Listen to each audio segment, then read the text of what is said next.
И земјоделците од Овчеполието се кренаа на нозе. Со трактори го блокираат центарот на Свети Николе.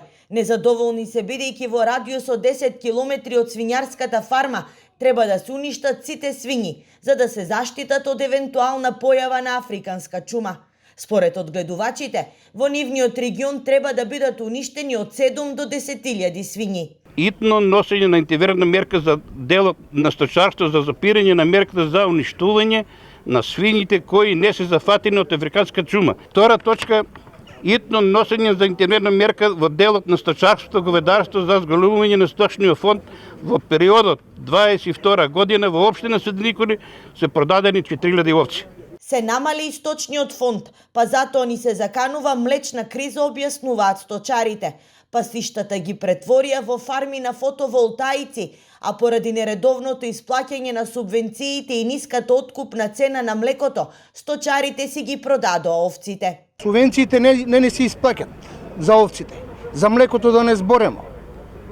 Што се однася за женско јагне, само не лажат.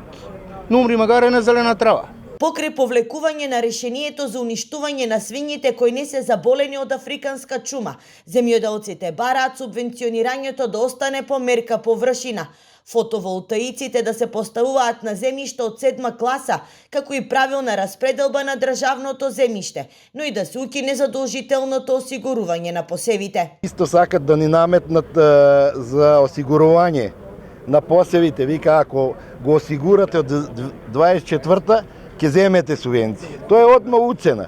Земјоделците подршка добија и од градоначалникот, кој рече доколку надлежните не им излезат во пресред, оваа зима на многу семејства ќе им се заканува глад. Еден апел до сите надлежни чинители во земјоделието, дали министерот, дали директорот на Агенција за храна и ветеринарство и другите, да најдат слух, да се видат со овие луѓе, да им помогнат да се сретнат. Доколку министерот не се одважи во рок од 10 дена не им одговори на барањата, земјоделците се заканија со блокирање на автопатите Веле Штип и Штип Скопје.